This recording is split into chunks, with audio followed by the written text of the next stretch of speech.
Feel good bounce, head nodding, warm party energy. Like girlfriends gathering a stitch. Laugh, sip wine, and relax. Tuesday night, you already know what time it is. Shirley's in the house, threads ready, wine ready, let's go. Wine down Tuesday, come stitch with me. Good vibes, good friends, and creativity. Wine down Tuesday, we laugh, we learn. Got the machines humming while the threads turn. Ooh, yeah. Shirley's thread work in the atmosphere. Shirley's thread work in the atmosphere. Got the hoops lined up, fabric on the table, thread shining bright, yo, we ready and able. Quilters in the chat, embroiderers too. Everybody bringing their creative moves. Somebody stitching towels, somebody making bags, somebody buying fabric they already had. We don't judge here, we just create. Pour another glass, don't be late. Beatles dancing, machines singing. Every Tuesday night, you know we bringing love, style, soul, and thread.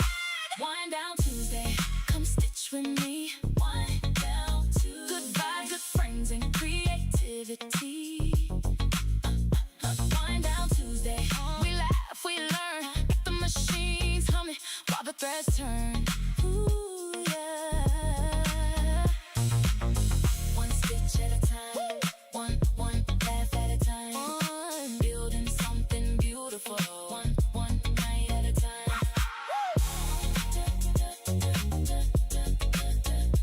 Wind down, wind down Tuesday. Wind down Tuesday. Come vibe with me. Threads, quilts, hoops, and creativity.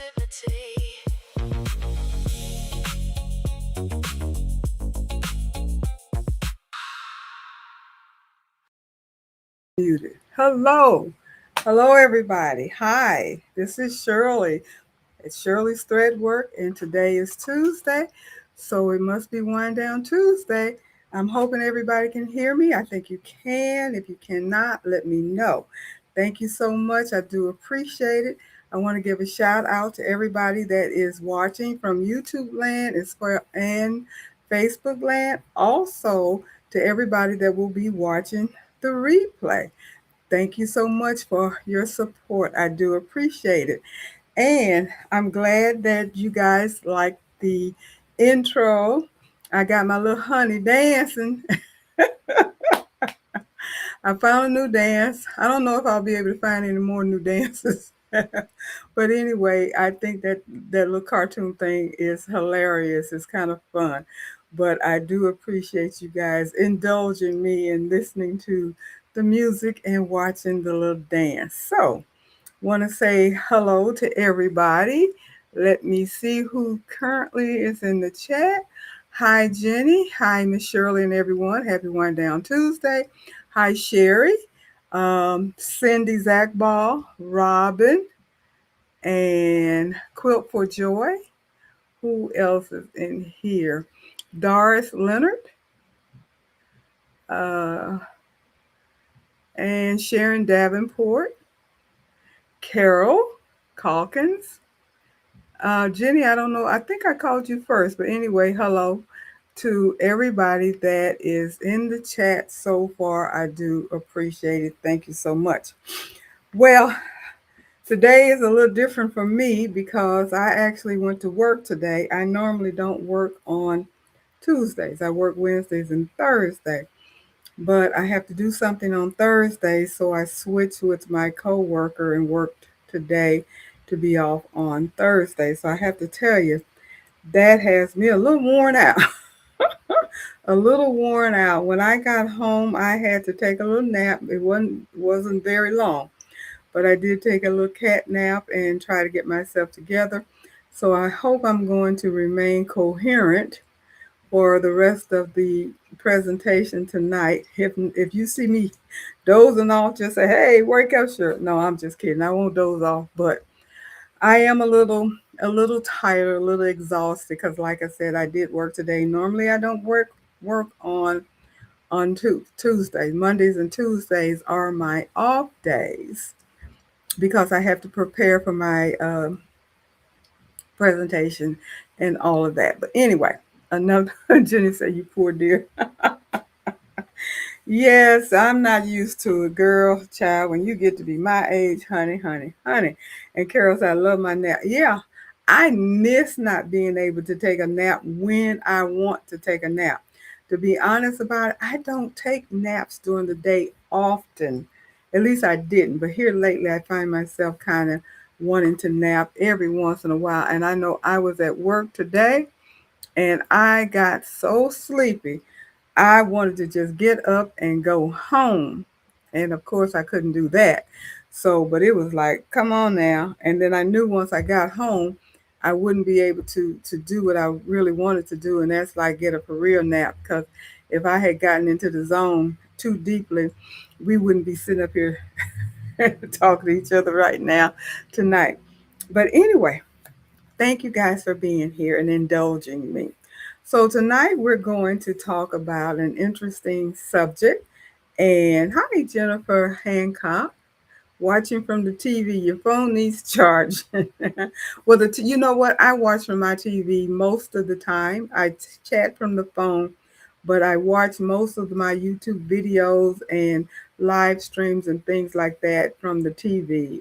I love watching it on the big screen. So, um, enjoy it.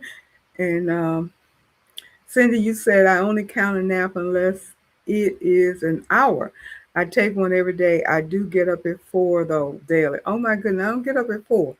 I get up at 5:30, but that's still early, early, early, early.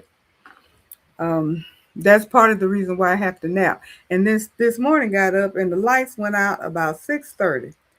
And I said, "Oh my goodness!" I got up about a quarter to 6. Got up. I was just getting ready to enjoy my coffee. Thank goodness I got a chance to make the coffee before the lights went out. And so I just kind of went through my email and all that kind of stuff and everything and then got myself ready to get ready for work. And okay. All righty. So tonight we are going to talk about how to complete more projects without working more hours. We're going to get ready instead of starting something, always starting something, we're going to start finishing things. And normally that is called UFOs. And I know we've talked about UFOs before, but this is a little different, a little bit more in depth. And what made me think about this particular topic was it just sounded really interesting because a lot of people have UFOs or have unfinished projects. And I've been on at least two different live streams where the question was posed: how many people have UFOs? How many people, are doing multiple projects and stuff?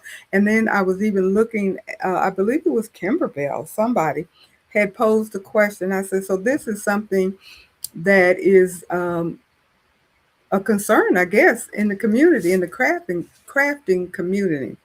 So let's talk about it tonight.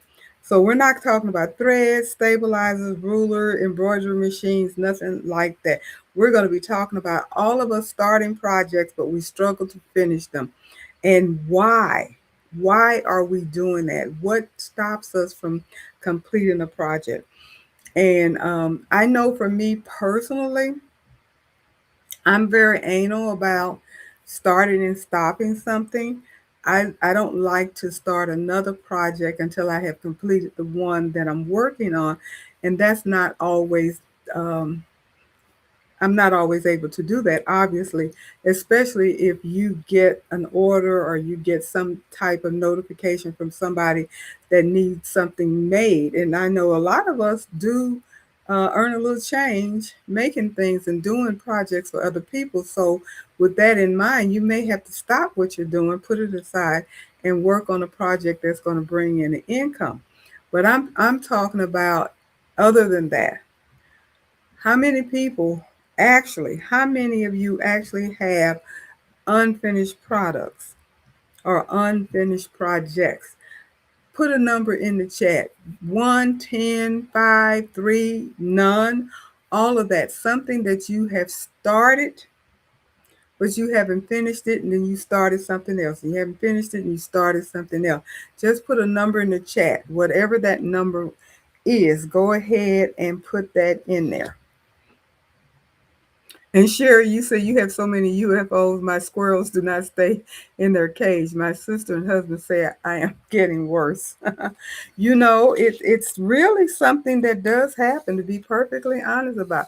Hi, Rebecca McGinnis. How are you? You started off with 3. Doris Leonard, 3. Um, Hi, Eva Marie. Thank you for stopping by. And Cindy, you said at least 10. Sherry said at least 10. And Quill for Joy, 5. See, we're getting up there in numbers. I'm going to say for myself, I have, let me count. I'm going to say maybe 3. Maybe 3. Now, this part is funny. Jenny, you said 100. Just kidding.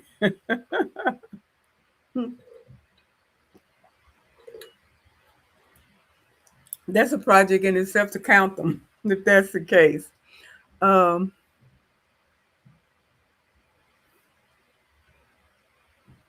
and Robin says more than 15. Jenny says 10.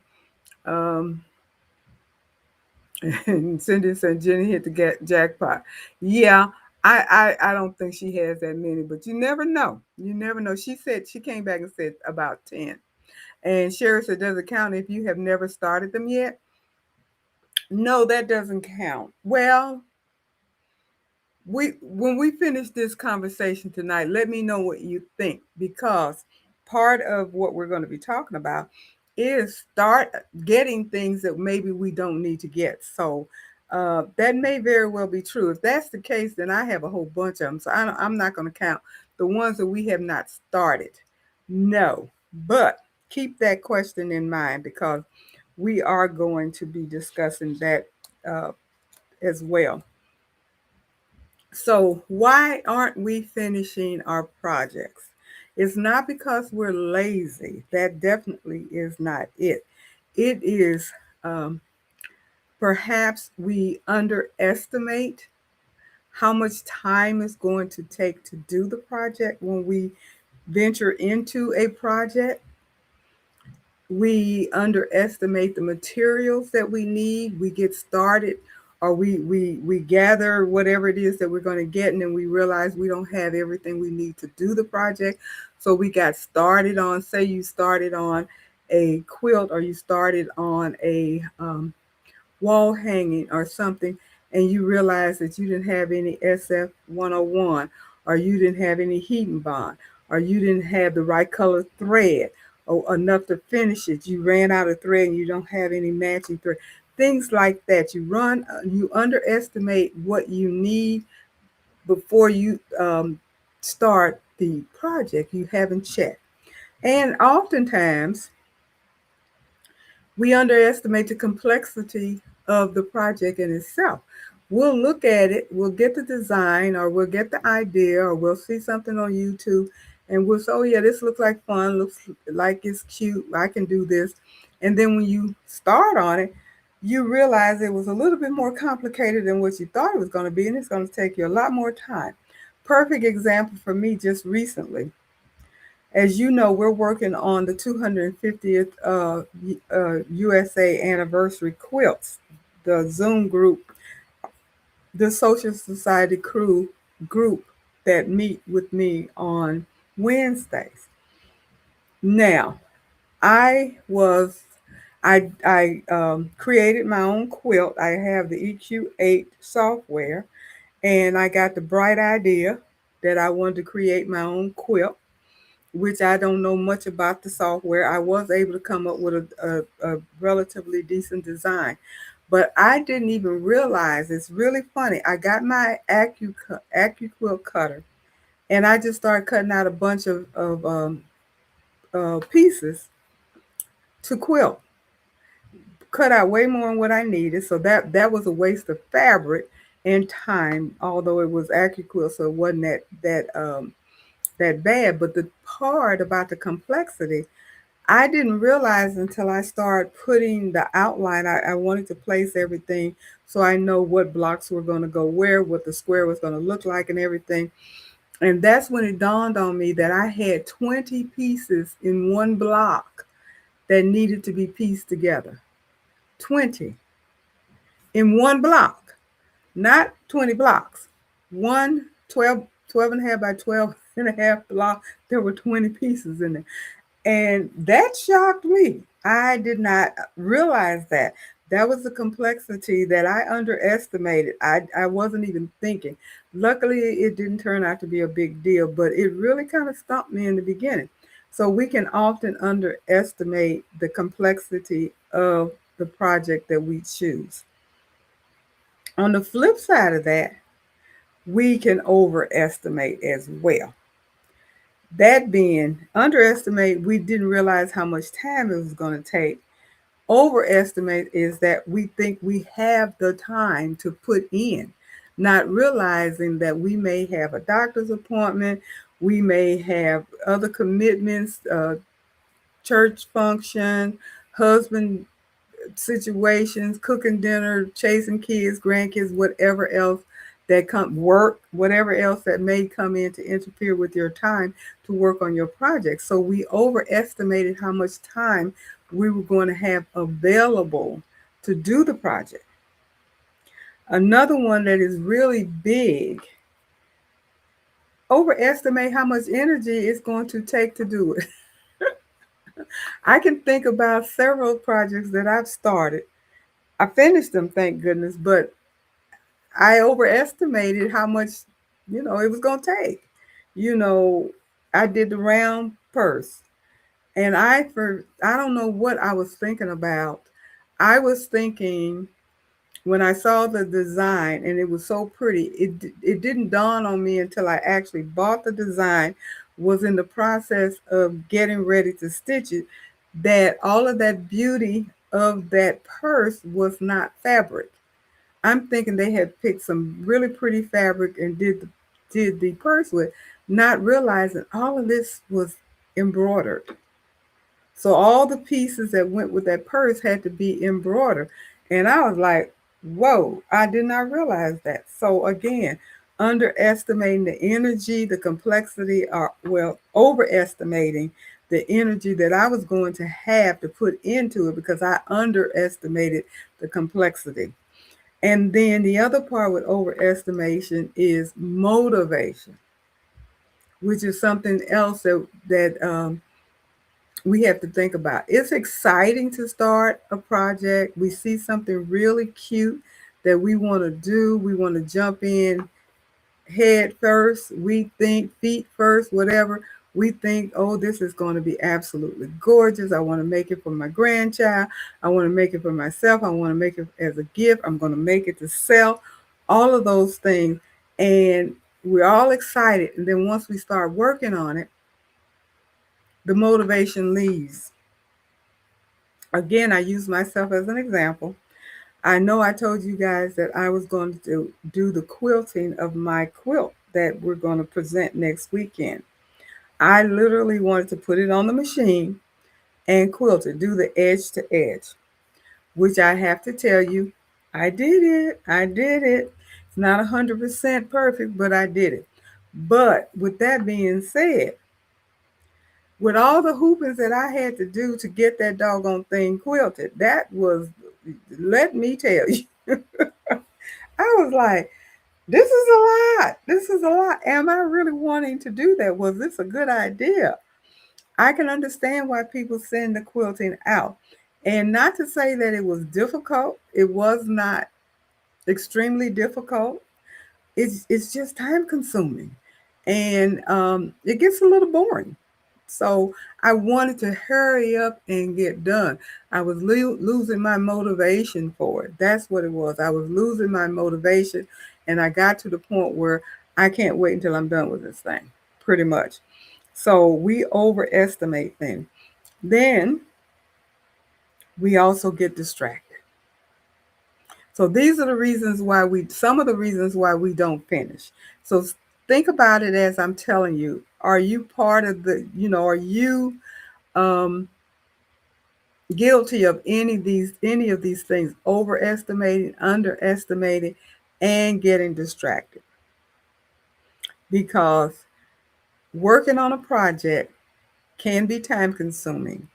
It can be take all your time and energy, and then something else pops up. You watch a YouTube video, you talk to somebody on the phone, you talk to people on Zoom, you talk to people on live streams like this, and they tell you about another project. And then they'll say, oh, I'm going to start this, I'm going to start that. And then you chime in and you want to start it too. So now you're distracted. You want to start the new project with the other people when you haven't finished the one that you were working on.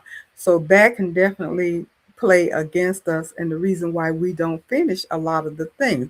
We get distracted by sales that come up, which I am extremely guilty of that. And I think many of us are, especially when it comes down to designs and fabric and even gadgets.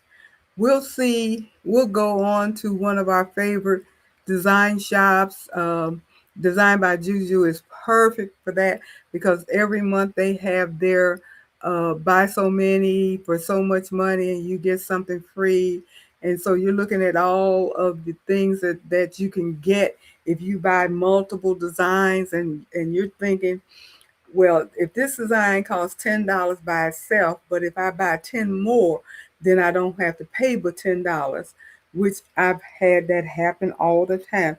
So you say, well, it doesn't make sense to pay $10 for one when I can get 10 for the same $10. So then you go looking for 10 more design that you're not going to use. You know you're not going to use that, but it's the sale. And almost all of the design houses have sales every month, some every different ones every week. Embroidery Library has sales every week, a different batch of sales of designs that they're selling. And I was really into that bad. And I was, oh, this is pretty. Oh, this is pretty. Oh, this is pretty. It's on sale. It's on sale. Get it, get it, get it, get it. Until my design stash is just out of control. And I have stopped, probably because I can't find anything else new, but I have definitely stopped. Then fabric. That's where I am now, which I'm going to stop. I didn't buy a lot of fabric when Joanne was in business. And Joanne has always been relatively close to me to get to. So I only bought pretty much what I needed when I needed it. So I know you guys remember me saying I didn't have a material stash, I didn't have fabric stash, I didn't have fabric stash. And I really didn't have it as bad as I do now, because I knew I could always go to a fabric store, Joanne namely, and get the fabric that I wanted when I needed it. So I wasn't buying a bunch of it. Um, but now that Joanne is gone and I'm not near a fabric shop like I used to be, where I could just get up and run down the street, 5 minutes, I'm there and back, no big deal. I find myself buying more at one time. I mean, I've spent over $100 on fabric 2 or 3 times here lately. And I'm like, what in the world am I going to do with all this fabric? My stash has definitely grown. So I got to stop doing that.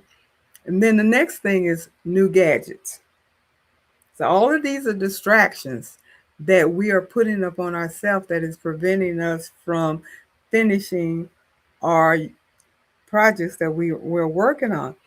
Our Zoom group, we meet every Wednesday. And I promise you, every Wednesday, or at least every other Wednesday, some of us, including myself, are talking about a new gadget that we bought or we saw or someone told us about.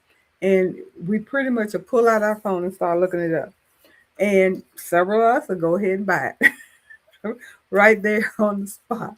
And so we're collecting gadgets, collecting gadgets, collecting gadgets. And are we using these gadgets? Are they useful? Are they something that we really need? Who's to say? I don't know. But again, more and more distraction. And then the top one probably is YouTube videos. Because I know all of us watch various YouTube videos, various content creators, and everybody is showing you how to do the latest and greatest trend, technique, project, and they're telling you about the product or gadget that they're using and how useful that particular gadget is if you do it to do this particular project or what have you. And even if we don't get the gadget, we're being distracted. We're watching, spending time watching YouTube videos when we could be finishing our projects. We spend time watching YouTube videos like we're watching the latest sitcom or the latest drama on TV or something. Here lately, when I turn the TV on, if I'm not turning it to the news, I'm turning it to YouTube. I'm not turning it to regular channels just watching a show or something. I'm using it to absorb knowledge. Like I said, either it's the news or it's YouTube and what people are doing and how to do it and all of that kind of stuff. So I could be working, doing something. So those are some of the things that keeps us from finishing our project. Keep that in mind. Think about it. So I see some more people have come in. Let me say hi. Pearl, how are you? Let me see who else has come. Becky, how are you? And Becky said, yay for you. I got mine done too, and it's not perfect also. And Cindy Zachbell said, hooray, Shirley, quilting is fun. The first one is a challenge. Lots of learning. I love the process. Quilt for Joy, congratulations on getting your quilt done. Yes, I'm glad I got it done, got it out the way, got it out the way. Um, that's kind of how I was feeling right now. Uh, and Carol, you say you underestimate how much projects will cost. Yes, yes, that is definitely an underestimation. Hi, Deborah, how are you? Uh, And Quill for Joy says, my problem is I have to be in the right frame of mind for what I'm working on. Yes, if complicated, I may have to circle back to it. Yep, yep, that happens. There are times when you just don't feel like puzzling your brain, trying to figure out how to get it done.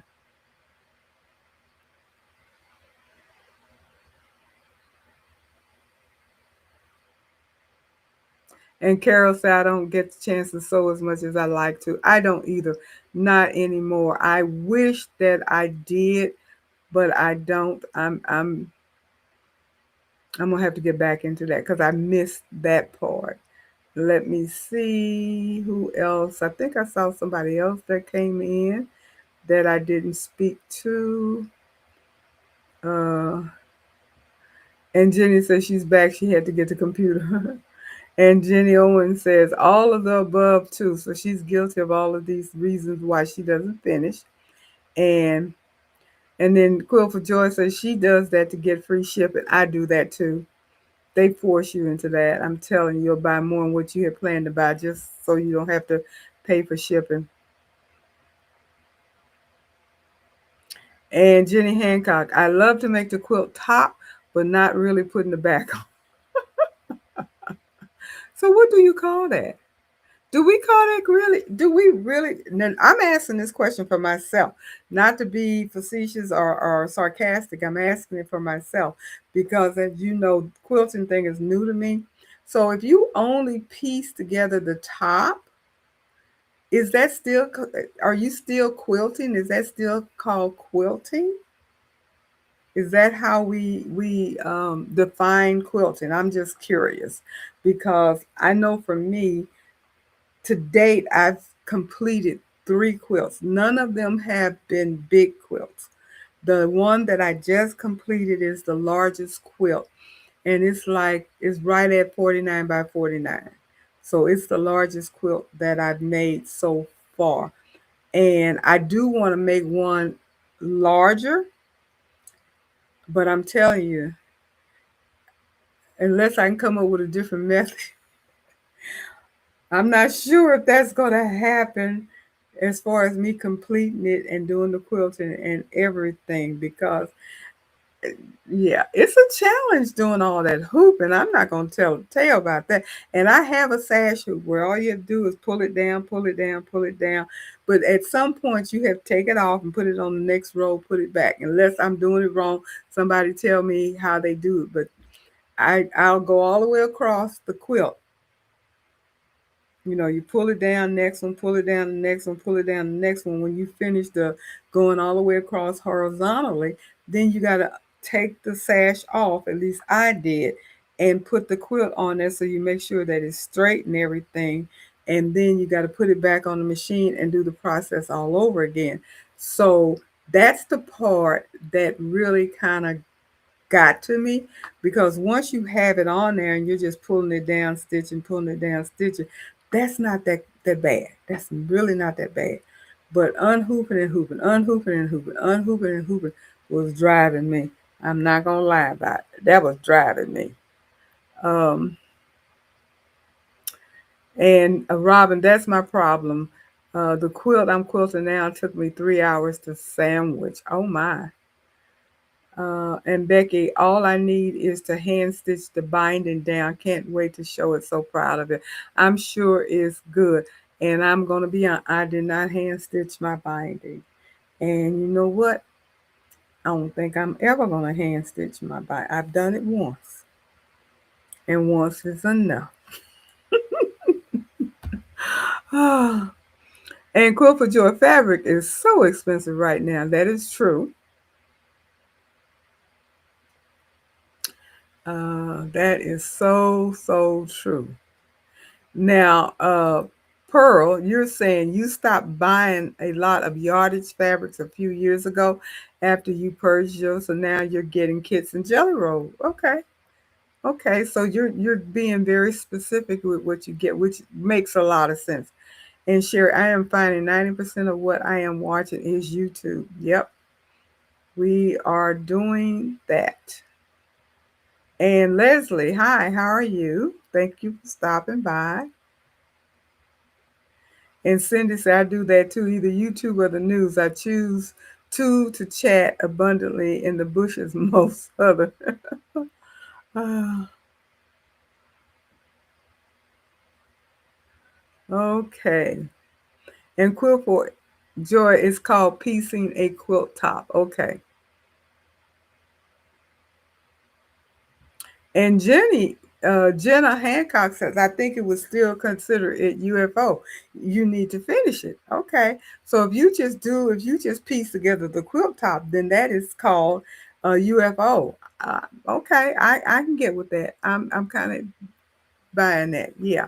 Because you're not done. As far as I see, it's my definition and my thought process is not a quilt because you didn't actually quilted. You pieced it.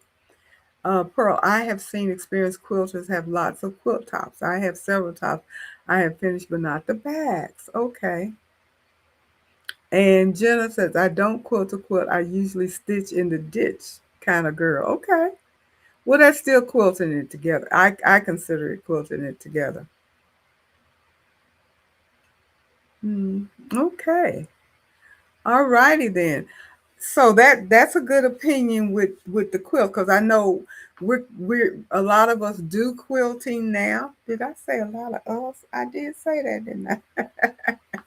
And I am actually, believe it or not, looking forward to making another quilt, because I really do want to get those 3 quilts made for my kids. And it's a rag quilt that I bought fabric pattern.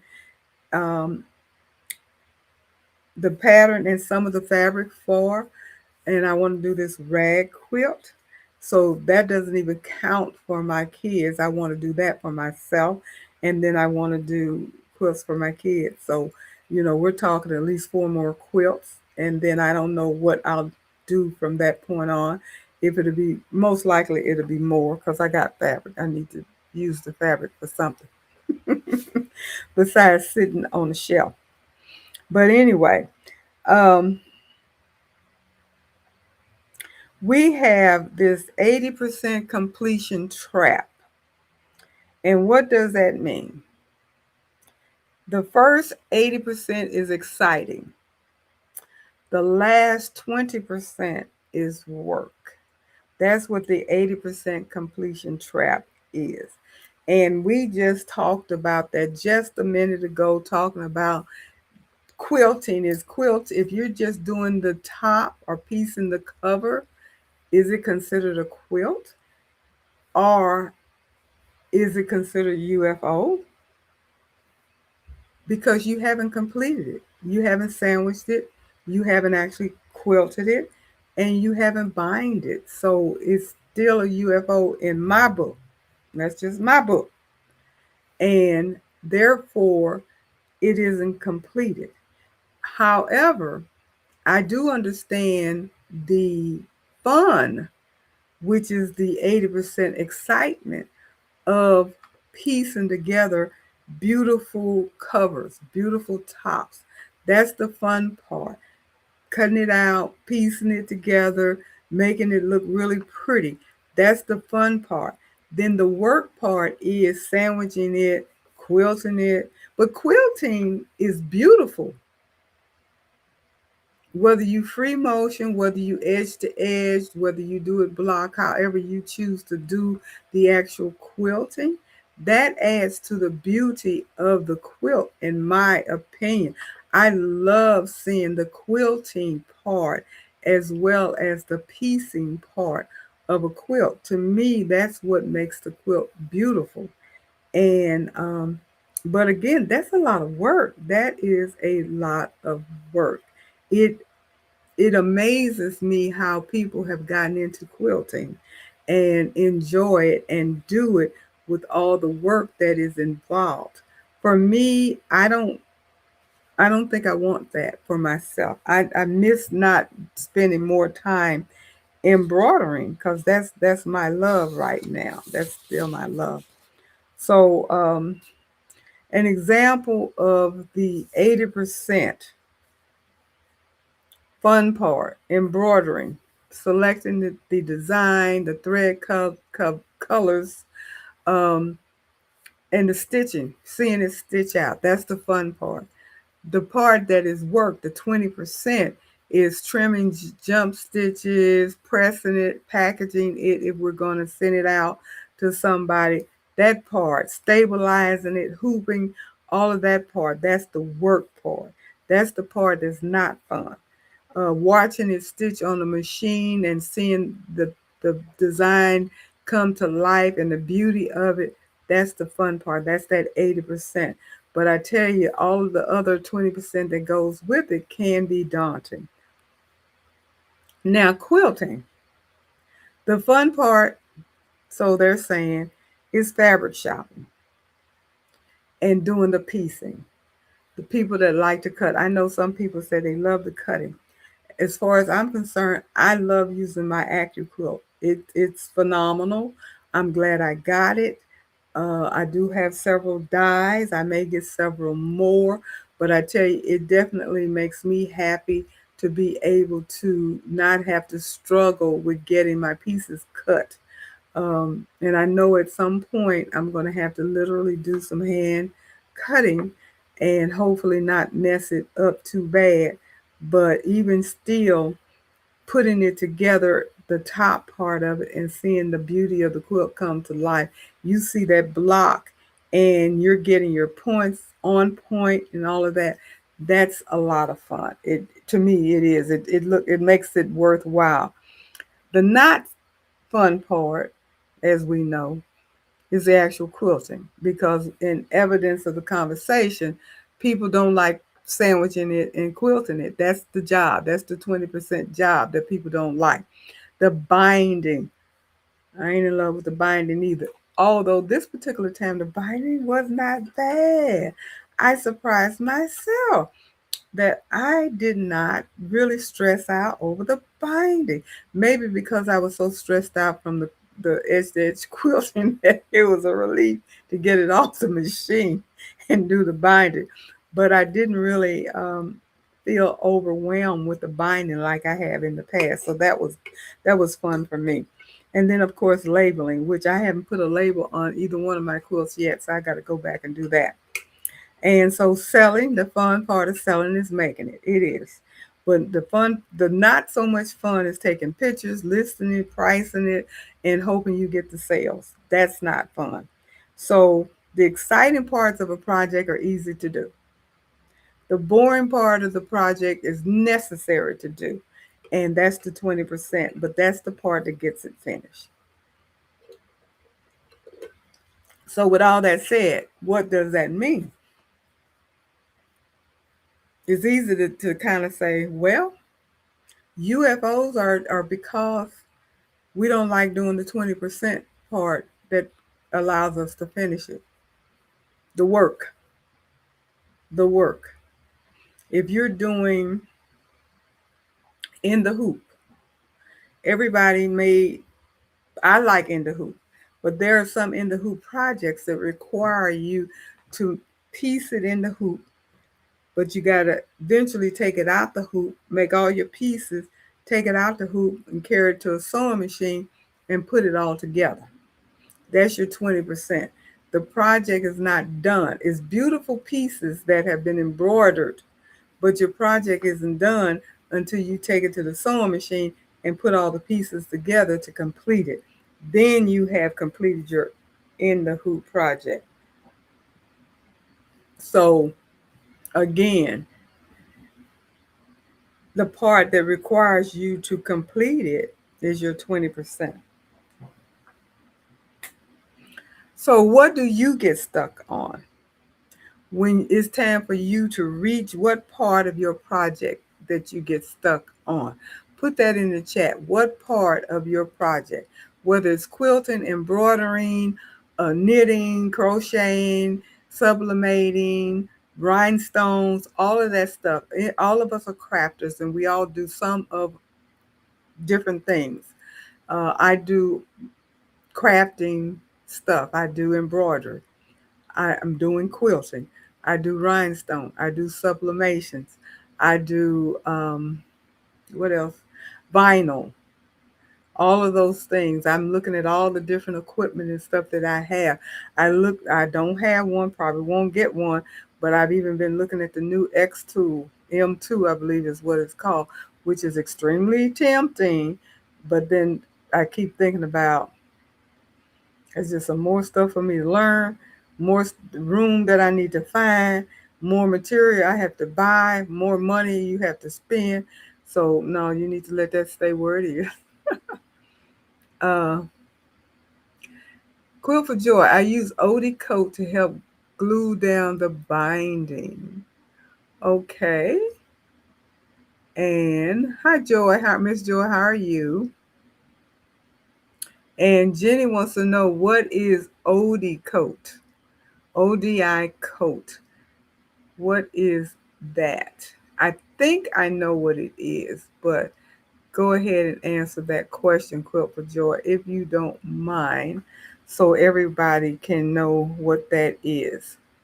Um, it is amazing. You let it dry after 24 hours, press, and it's sealed. But what is it? Is it a liquid? Is it a powder? Is it a tape? What actually is it? I know I've seen on YouTube people that have used something that looks like a glue where they do the binding. I've seen people have this powder stuff, but they usually use that for the sandwiching where you pour the powder down and then you iron on it and it's substitute for your adhesive spray. I uh I even have this I haven't used it yet, but the wash away tape, I thought about using this, keep your seams and fabrics from moving. Tape simply disappears after the first washing, where you can use that for your binding. And okay, Quilt for Joy said it's a gel like a glue. Okay.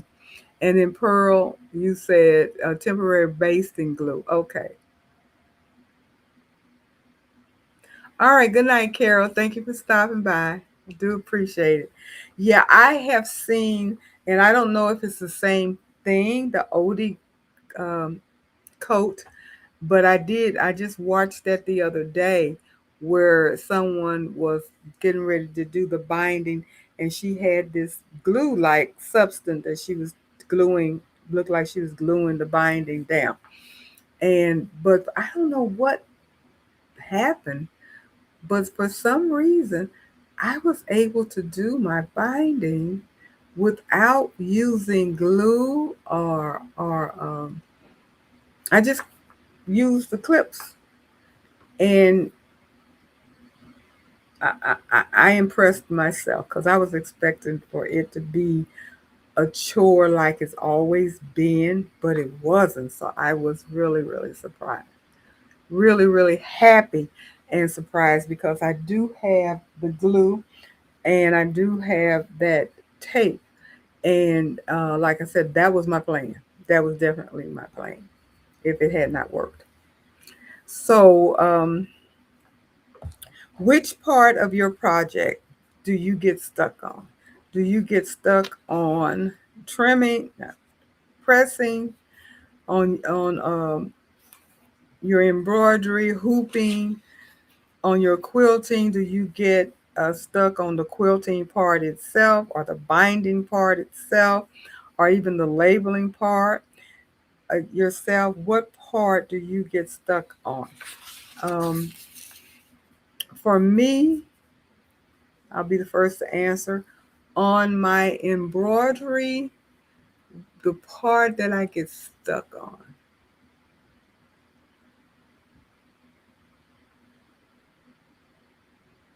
in all honesty, I think picking out the color threads or the fabric for whatever it is that I'm making, that part gets me stuck more than anything else. I think once I get past that part, it's not so bad. So let me see. Elmer glue. Yes, I've heard of that. I've heard people using the Elmer glue as well. Was pretty cool, not for the binding. Okay, I've seen, I think I've heard people say that Elmer glue was good for binding. I've not used it, but I think I had heard that. Hi, all things Sean. How you doing? Thank you for stopping by. Um, and Jenny Hancock, you said that you have a hard time because my equipment needs to be brought out each time I want to use a small. Yes, yes, yes, yes. How many more times can I say yes? I understand that concern. Yes. Luckily, I have my room arranged where I can get to most everything that I use regularly. Even my scanning cut. I wanted to make sure I didn't have to be lifting my scanning cut up and down every time I wanted to use it. Now my Cricut, I do. If I decide to use the Cricut for anything, then that becomes an issue because I have it somewhere where I actually have to lift it up. My AccuQuilt cutter is portable, even though I have to take it up and down. It is kind of heavy, but it's portable and I can get to it. So that part doesn't bother me. My hooping station, I have it where I can go straight to it. Um, all three of them. So that part and my heat press. The only complication with the heat press is because it's a big one, an older model, and I'm sure all of them are probably the same, have the same issue, or my wiring in where I live. I can't do anything else when I'm heat pressing. I definitely can't embroider. I don't even turn on all my lights because I had all my lights on one time, and I had my embroidery machine plugged in but not on, and blue fuses. So whenever I get ready to do heat pressing, I unplug my machine and I only turn on the lights closest to where I'm actually doing the heat pressing. So that's a little inconvenient for me because I would love to be able to have my machine running doing something while I'm doing the heat pressing. The other day, Monday, yesterday, I heat pressed 25 shirts. They're sitting on my table now. I did 25 shirts where I did heat press, I did DTF, I did rhinestone. And the reason why I had these projects, I had all these things I had to get out in this project. And because of the fact that I can't do anything else while my heat press is going, I wanted to get everything out the way that needed to be heat pressed for now. So I can just be done with the heat press for a little bit. And so that's the most inconvenient thing. But everything else is relatively accessible. My surgery machine, not really, but I don't use it that often. My SE 1900, no, but I don't use it that often. So, but you are absolutely correct. That is a hindrance. That's a motivation killer. All of that when you don't have the space and you have to be picking up and moving, and all of that. That can just drive you. Um, and Leslie, she says her challenge is putting the pieces together.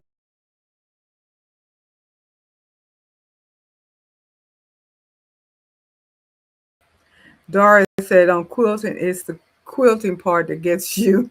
I got that.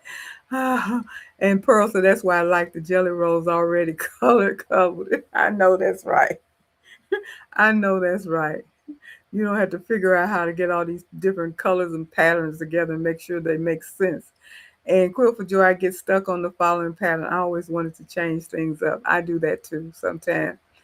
And Cindy says, I am guilty of deadline. It's like this, oh, this is due, so I better stop what I'm working on. I have interruption from with friends, requests, and all of that. Yeah, you're gonna have to learn. Well, let me tell you, telling you what you're gonna have to learn. But oftentimes we have to learn how to say no and let people know I can't do this for you right now, or even with a friend, I can't talk unless it's something important. You know, you have to support your friends and stuff, and sometimes you can't put them off. But if they understand that you have a certain deadline or you have certain things that you do, then they need to understand that you're not available all the time to chit chat and what have you, unless you're chit chatting about what you're working on. Because I know mostly everybody knows that Tuesdays and Wednesdays are my days that I'm online. So, and I will tell them I can't do it on Tuesday, I can't do it on Wednesday.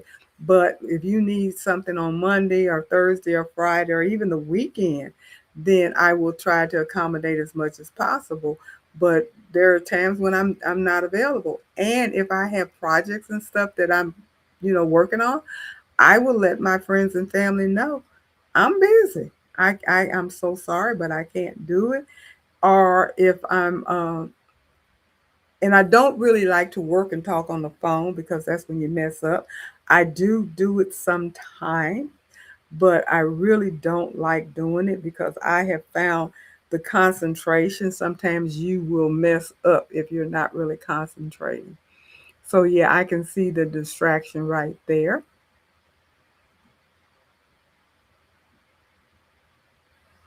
And Dolores, you say your embroidery, you hesitate when it comes down to hooping. Yeah, that's why I love the fact that I use the Hoop Master hooping station.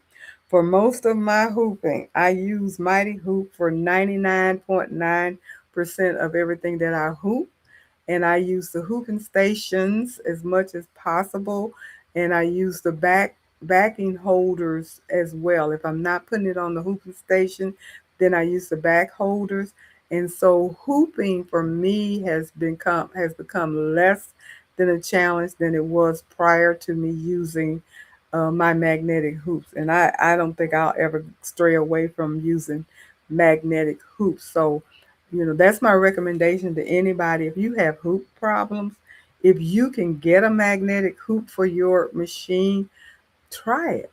It might be a lifesaver. I'm telling you, it might be a lifesaver.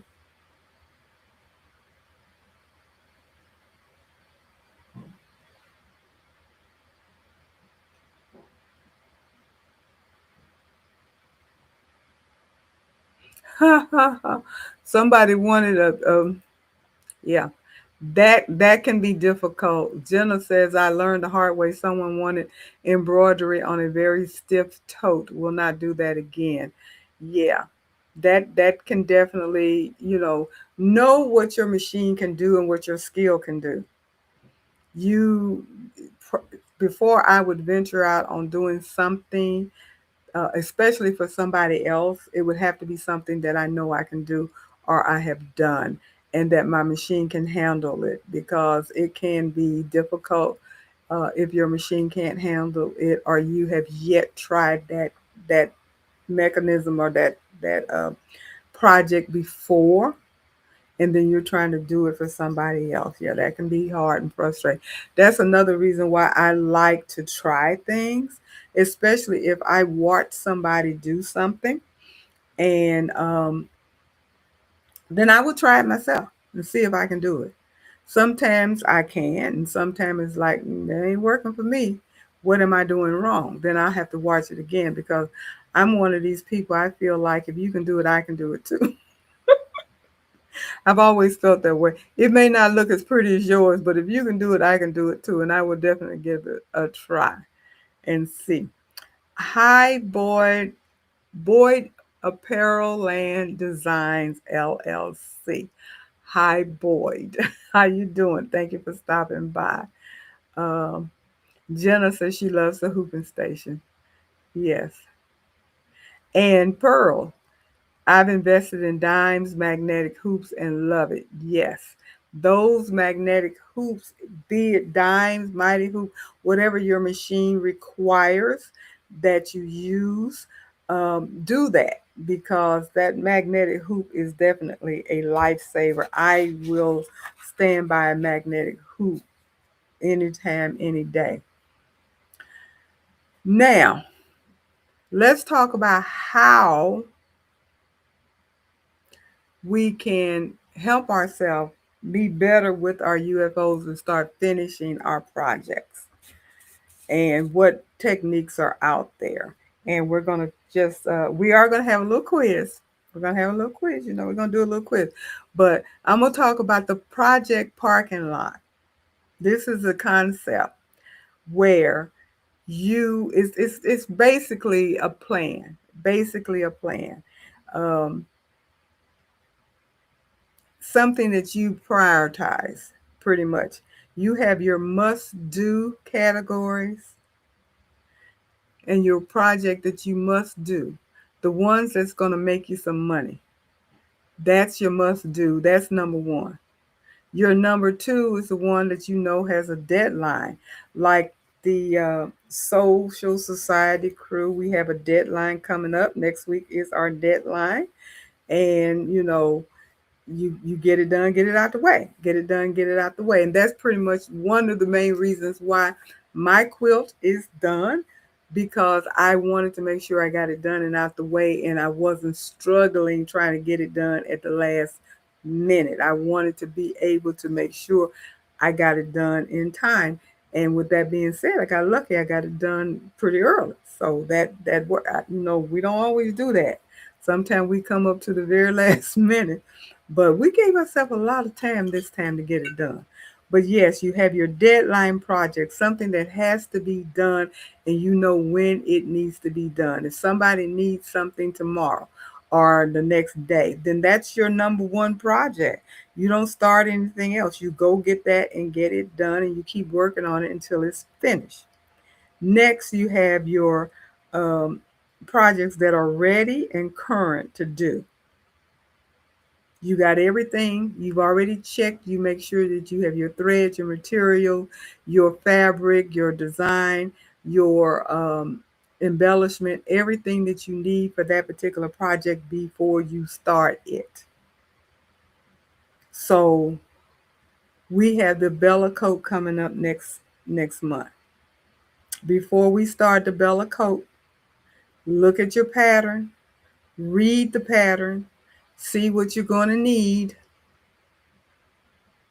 see what you got to do prep work wise. And we can talk about that tomorrow night. But that's just an example. So when you're ready to get started, you have everything you need. You don't have to say, oh, what, I can't do this, I can't do that. I got to wait until I go to the store. I don't have the thread. I don't have this. I don't have that. I don't have the lining. I don't, all of that kind of stuff because that throws you behind and it can be a motivating killer. Um, the next one is an interesting idea. That's a someday. That's a someday project. That's your parking lot where you put that someday. I'm going to do this someday. That goes elsewhere. Whatever that could be. We watch YouTube. We see all of these wonderful projects that people are doing, and we're interested in doing them, learning how to do it or whatever, but it's not a priority. That parks in someday. We'll get around to it. Don't go. Um, Example for me, I watch Go Savvy Design, Sean Go Savvy Design. She comes on quite a bit. And she told us about Simply Classic that has this Italian leather bundles that you can buy, scrap leather, where you can actually make your own Italian leather project, purses, wallets, whatever you're interested in making. So I purchased one. I like what I got, but that's on the someday list.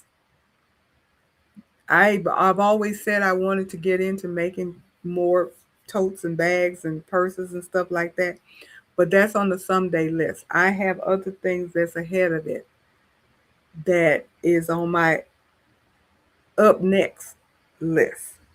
My must do list, now I have finished my must do list, to be honest about it. My quilt was a must do list. These shirts in the back were a must do list. So I finished my must do list. So now I need to bring up the next one up to my must do list. So I haven't decided yet completely what that's going to be. I have an idea, not sure. Now we always have our holiday list. Um, and the holidays come up fast. Believe it or not, we're at 6 months now, so we only have 6 more months before Christmas, and you know how fast these 6 months went by. So Christmas is around the corner. A lot of people will start doing Christmas like Christmas in July, and they'll start in July going forward, getting Christmas things. So this is the time to start thinking about how many Christmas gifts you're going to make, how many Christmas projects you want to make, all of those kinds of things. And then put that in your someday or your next up project list. Make a list if you need to. Make a list. And then finally, we have our dream project. That's your future goal, something that one day you want to learn how to make situation. And I have several things that I want to learn how to make or to attempt to make that I haven't done. These are different things that's, in your head. Um, so that's how you categorize your parking lot situation. And before we get to our quiz, one more. The hidden cost of starting too many projects. Have you thought about that? Somebody mentioned how expensive fabric is. It is very expensive. I mentioned that I've gone out shopping and I've spent over $100 two, three times going out getting fabric, which is new for me. That may not be new for you guys, but for me, spending that much money at one time on fabric is new for me. I was like, I gotta touch my forehead. Am I sick or what? I'm in there buying, and this is not like 12 and 13, 14, $15 a yard fabric either. That's easy to spend $100 on that. This is $7 and $8 a yard fabric, and I'm still spending $100 on it. So I'm buying some fabric, and so all of these unfinished projects are costly, and fabric can be one of the main cost um, killers. And of course, thread and blanks. I've noticed that I've collected a lot of hoodies, sweatshirts, and t-shirts, more than what I normally do. I don't necessarily keep a large inventory because I don't have a large customer base. I do keep a relatively small inventory, but I noticed that that's been even growing. So I got to kind of scale back on that because I don't want to be spending money on stuff, and that's just money that you spent. And of course, designs. I can't even talk about designs. I haven't bought a lot of designs lately, but I have spent, if I look back on all the money I have spent on designs in the past 5 to 6 years, that's a lot of money. I don't know what I could have bought. Maybe no, I ain't gonna say I could have bought my Luminaire, but I could have bought a nice machine. Seriously, I probably could have bought a bay mirror, a buy mirror rather. Um, with the money that I've spent on designs over the past 5, 6 years. Trust me, it's been a lot of money spent. You may not think about it, but if you're $3 and $4 here, $10 there, $8 there, $20 and $30 at a pop, all 50, $60 at a pop. I've done that. You add all of that up, that's a lot of money that you spent. And somebody said, Jenna, I have a bunch of rhinestones. I hadn't even thought about the rhinestones that need to be used. Now, I have to be honest, I have not spent a tremendous amount of money on rhinestones, but I know it's been at least $500 or more because I used to get those $50 monthly kits from Be Createful every month. So that's $50 every month right there just on the kits, and then not the other stuff that I bought. So yeah, rhinestones ain't, and then your flock and all of that, and don't ooh my vinyl, which I don't even use. When I got my Cricut, I went vinyl crazy. I bought vinyl, vinyl, vinyl, vinyl, and I don't even use vinyl. I got all of this vinyl and don't use it. So if you stop and think about all these unfinished projects in our head that we went out and bought material for that we're not using. Space. Somebody mentioned, I don't have room, I don't have space. Think about the space that is being taken up with all of your UFOs. Bins, shelves, drawers, trunks, boxes, bags, totes, all of the places that we have put stuff because of the project that we think we're going to do. Yeah, yeah. That's a lot of real estate. And mental energy, the guilt, the stress, and the old being just feeling overwhelmed. Have you walked into your room and just looked around at everything in it? Because I have a small room, and I stop and I look around at everything in it, and it just boggles my mind at all the things that I have collected over the past 5 years, 5 to 6 years, and the money. But I got stuff. When I was packing to move from Maryland here, it honestly took me a month just to pack my space. My space took me a month. I was blown away. I said, where in heaven's name did all this stuff come from? Oh my goodness, where did it come from? Yes, Miss Joy, thank you so much. I do appreciate it. Don't forget to like, thumbs up, hit the button, subscribe, share, all of that. Yes, please do that. Thank you so much, Miss Joy, for reminding me. You do that so well. Thank you. And Miss Joy, you say you order online back to back boxes of fabric. Yeah. Yep, yep, yep.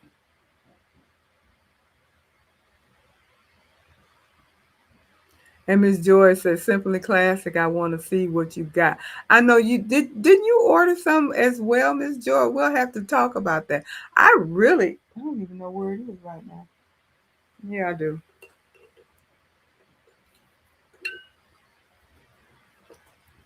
Simply classic. I'm not that familiar with the company, but she was on Go Savvy Design live on Sunday, and her company, she sells the leather and everything.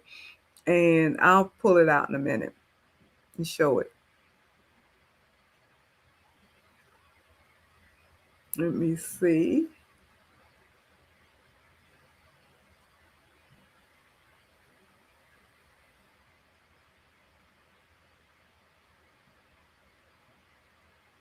And Quill for Joy says, after your machine, your biggest expense has been AccuQuilt dyes. Yes, AccuQuilt dyes are not cheap. They make my life much easier, but I only buy them on sale. Yes, that's the time to buy because they are not inexpensive. They are not. That's the only complaint, if I have one, about the fact that they are not cheap. They cost money. It's an investment. The AccuQuilt machine is not cheap, and the dyes are not cheap either. It is definitely an investment. That's for sure.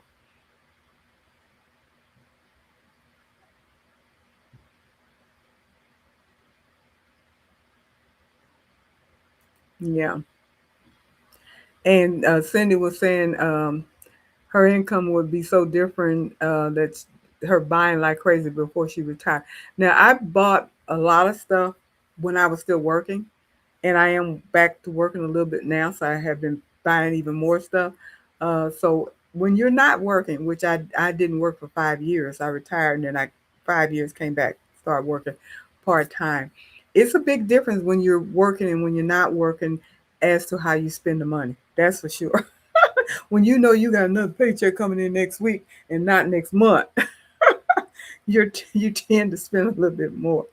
And Sherry says she buy on clearance. Yes, because you're afraid you won't find. Yeah, yeah. That part does get in there when you buy things because you're afraid they're not going to be available if you don't buy it right now. That part is true, and I know that has a lot to do with us spending and buying.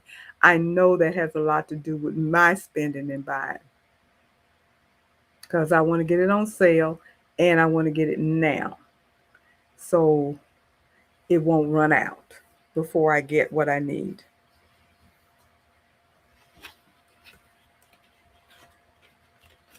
So that makes it difficult for us to do a lot of planning. So I'm going to show you guys this material, this leather that I got from Simply Classic, and then we're going to do the quiz. Let me see. I think it's here. Nope, that's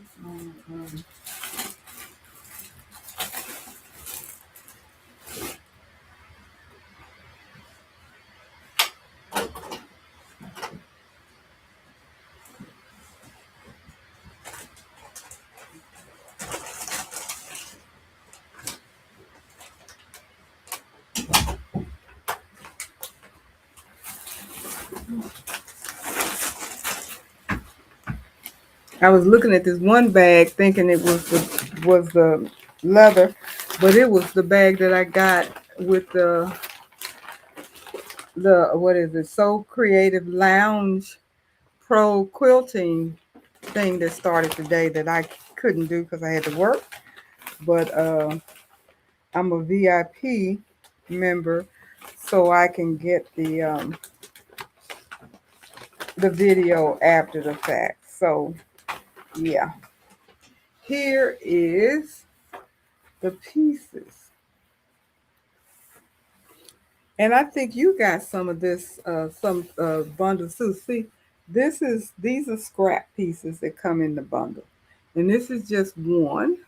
And you can't really get a big, huge bag, but you can make something out of this. This is enough to make a wallet or a little clutch or something.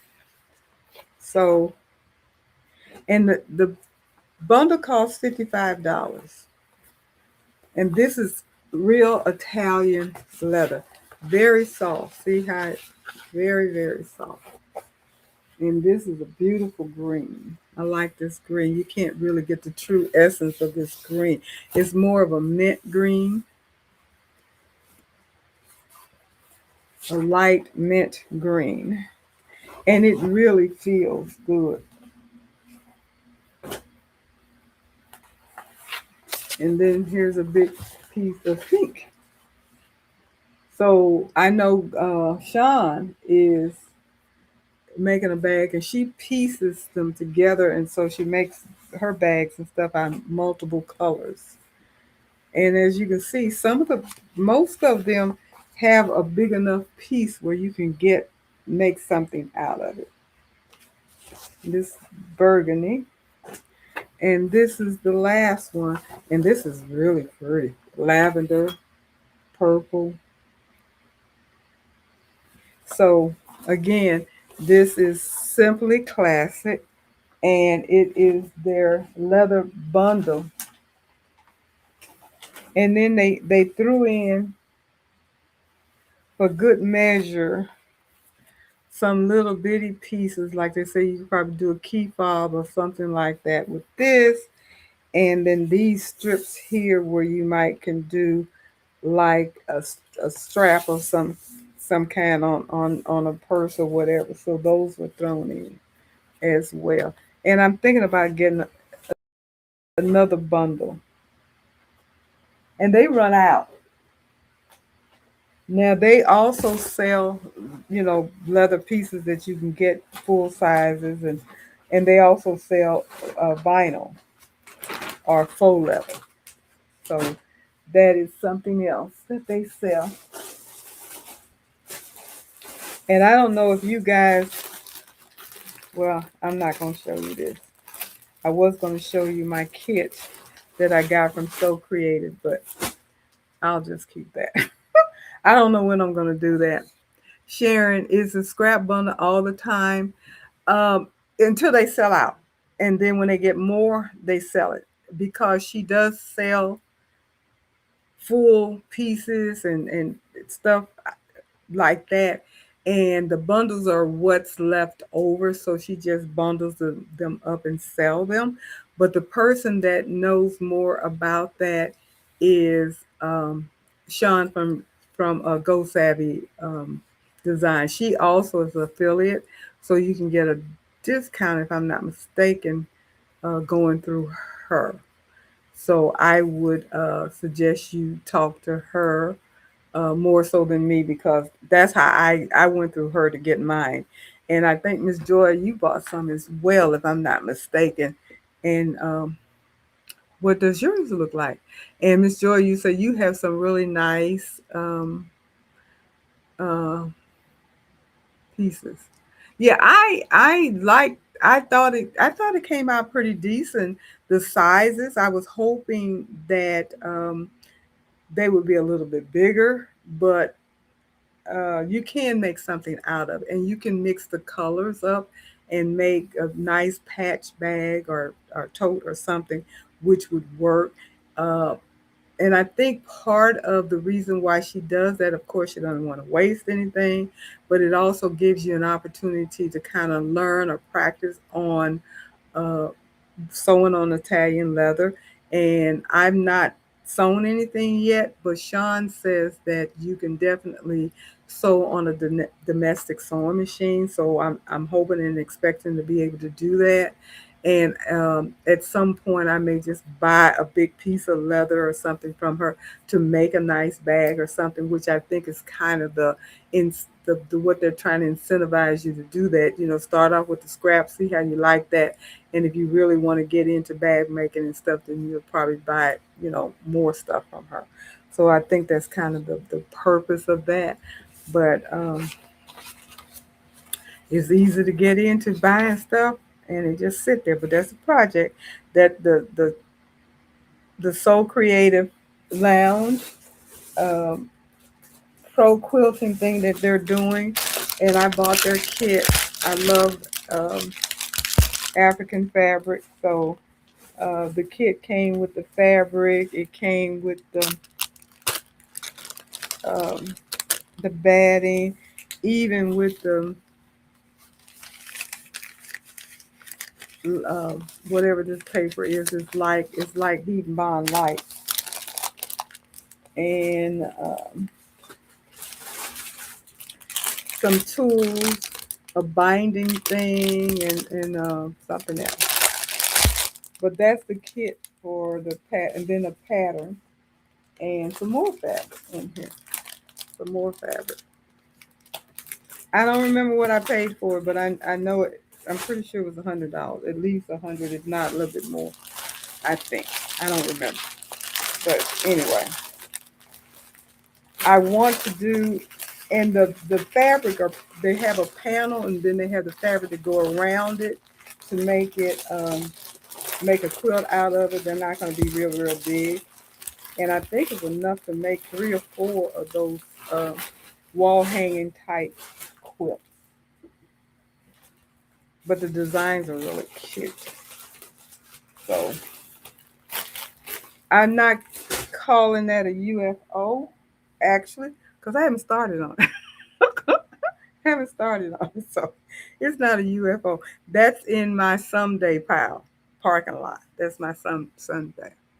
So Pearl, it's soft and pliable and easy to sew. Okay, good. And you said Sharon said I've heard her talk about it. I will go to her channel and get the link. Yes. So that's what it looks like. And yeah, I love the lavender too, Quill for Joy. That's really pretty. I like all the colors. And hi, Margot. How are you? So let's get the quilt. Come on in. Now, this quilt quiz, this is going to be 5 questions. And this is going to say, what kind of project finisher are you?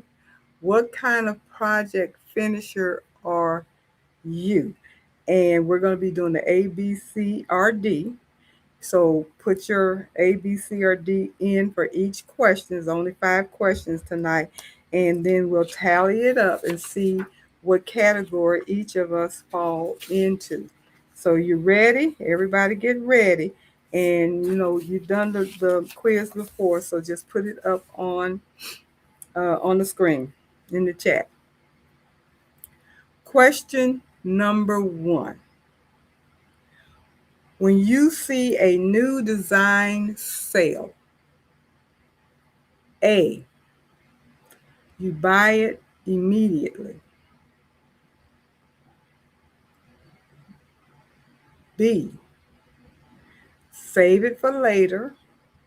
Like an embroidery library, they have a wish list. Designed by Juju has a wish list. Most places have some type of wish list. Even Etsy has a wish list, buy later. So either you buy it immediately, that's A, or B, save it for later.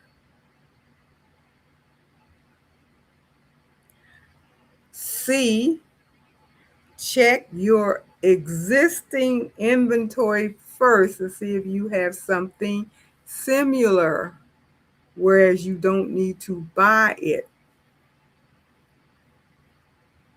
And Jenna, you're asking, quilting sewing machine considered domestic? Yes, a domestic machine would be anything that's not a commercial machine, like industrial. Some people have industrial Juki machines and things like that. And Sean does have industrial machines where she does her bag making. So anything that is not considered industrial would be considered domestic, Jenna. So most of all of us our machines are considered domestic. Okay. So, yeah, Pearl, you're putting the number. Number one is B. Number two, put in, okay.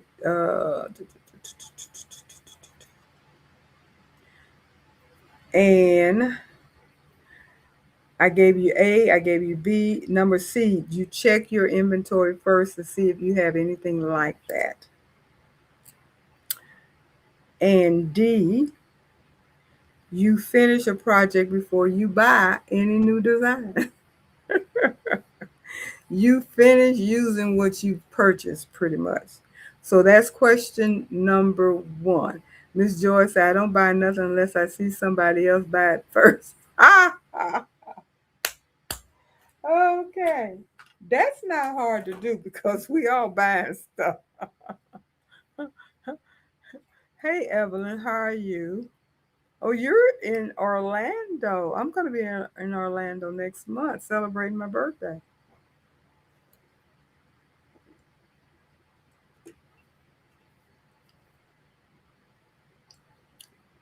Okay, that's question number one.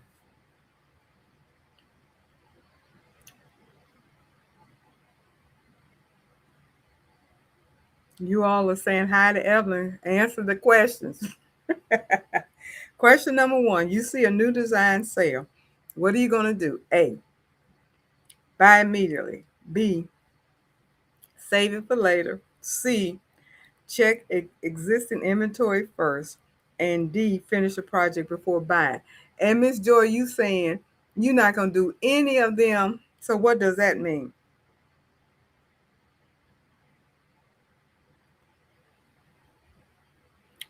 So basically you saying you don't buy designs because you got to do one of these four. But anyway, so now we're going to do question number two. Has everybody answered that's going to answer? Keep up with what you put in so we'll know who's what.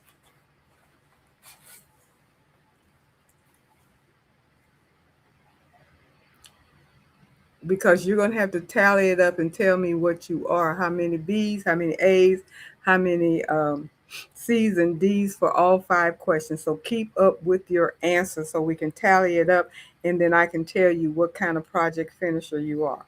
So we're ready for question number two. Question number two.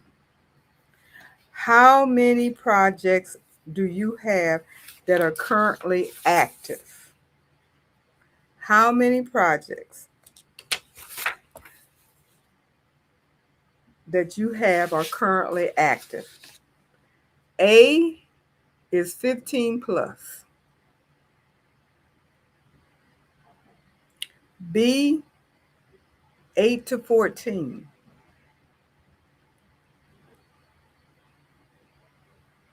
C, 3 to 7. And D is 1 to 2. This is question number two. How many active projects do you currently have? A is 15 plus. B is 8 to 14. C is 3 to 7. And D is 1 to 2. I need to put my answers down. See what am I?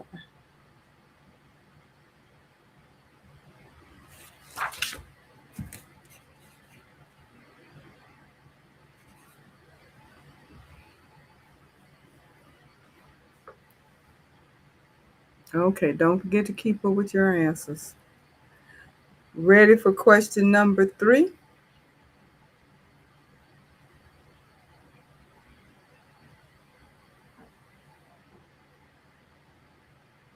Question number three. When inspiration strikes, you start on a project immediately. That's A. Evelyn, you said you missed number one. Number one is the question for number one for Evelyn is When you see a new design, what do you do? A new design sale. A, buy immediately. B, save it for later. C, check your existing inventory first to see if you have something similar already and you don't need it. And D, finish a project before you buy anything, any new designs. You're going to use what you got pretty much. That's question number one. So now you, Evelyn, you put a C in here. Is that for question number one or question number two? Keep up with it. Because we are on question number three now. Question number two was how many projects do you currently have active? That would be A, 15 plus, B, 8 to 14, C, 3 to 7, and D, 1 to 2. That's question number two. Now we're ready for question number three. Question number three. When inspiration strikes for a new project, do you start it immediately? Buy supplies immediately? Write down your inspiration for later? Or add the project to your list? When inspiration strikes, this is question number three. What do? You start, say for instance, you saw somebody do a hoodie with sequins, and you said, oh, I want to do that. So you start immediately because you already got what you need. That's A. B, you go out and buy the supplies immediately. As soon as you saw somebody do it, you say, oh, I got to do that. And you run and go get the sequins and the shirt. You hadn't thought about whether or not you got time to do it. Number three, you write it down and say, okay, I'm going to do this particular thing. Or D, you add it to your project list. You put it in the parking lot for future design or future project. So A, start immediately. B, buy your supplies immediately. C, write it down. Or D, add to the project.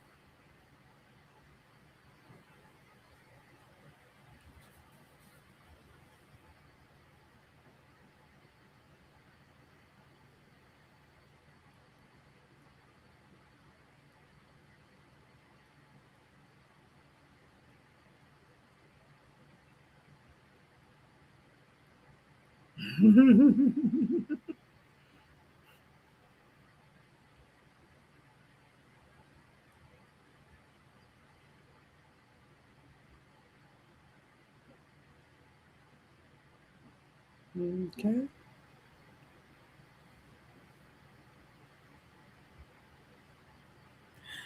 Question number four. Question number four. What usually stops you from doing a project or completing a project? What usually stops you from doing your project? A, you get excited over a new project. You're in the middle of one and you learn about another one and you want to try that one, so you don't finish the one you're working on, you go immediately start on another. That's A, start a new project. This is question four. B, what usually stop a project, you have missing supplies. That means you started on a project, but you didn't check beforehand to see if you had everything you needed. So you can't finish your project. So it goes on the shelf. Can't finish it because I don't have all the thread colors that I need. I didn't get enough fabric. I don't have the stabilizer I need. Something. You got missing supplies. So that's a project that is a UFO now because you can't finish it because you don't have everything you need. That's number four. That's question four. That's B. Num C is lack of planning. What does that mean? I didn't look into everything before I started it. It may be too complicated, too complex, take too long, uh, too expensive, all of those things. I jumped into it and realized once I jumped into it, I can't do it or I can't finish it right now. I didn't plan well for this.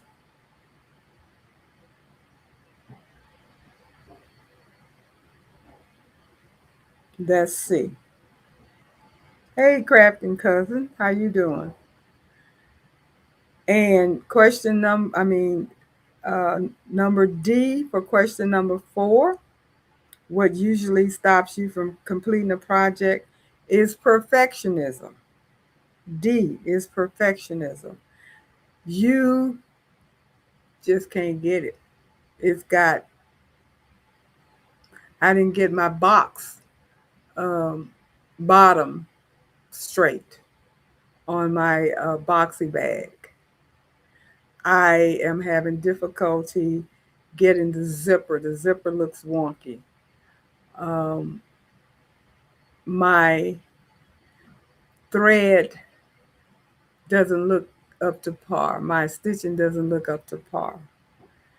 My application or my applique, I didn't cut it quite right, and little some of the fabric is sticking through the satin stitch. Those would be some of the things that you. It's not hoop straight. It's not centered straight. Those are some of the things that a perfectionist looks at so they don't finish their project. So, question number four, D is perfectionism. Does that stop you from your project? Let me see what mine is. And this this is the last question. How often do you finish a project? Plain and simple. How often do you finish a project? A, rarely. B, sometimes. C, usually. And D, almost always.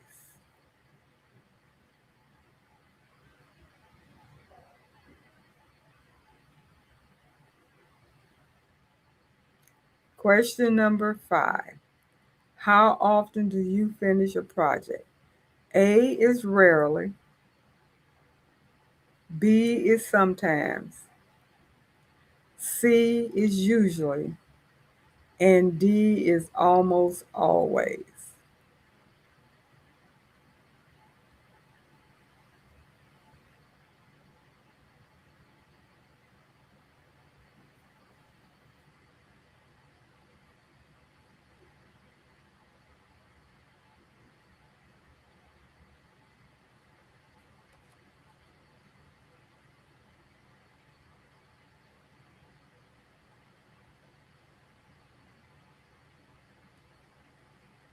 Okay. Read number four again. Number four, question number four. What usually stops you from completing a project? A, new project excitement. That means you get pulled away, distracted because you saw something new and you want to try that. B, missing supplies. You don't have everything you need, so you can't finish the project. C, lack of planning. I didn't think this through. I don't have everything I need. It's a little too hard. I don't know what I was thinking. All of that. Lack of planning. And number four, this is question 4D, is perfectionism. I'm a perfectionist, and if I don't make it perfect, then I don't finish it. If I have one little thing that I messed up on or doesn't look right to me, then I don't finish it. That's perfectionism. So, what usually stops you from a project?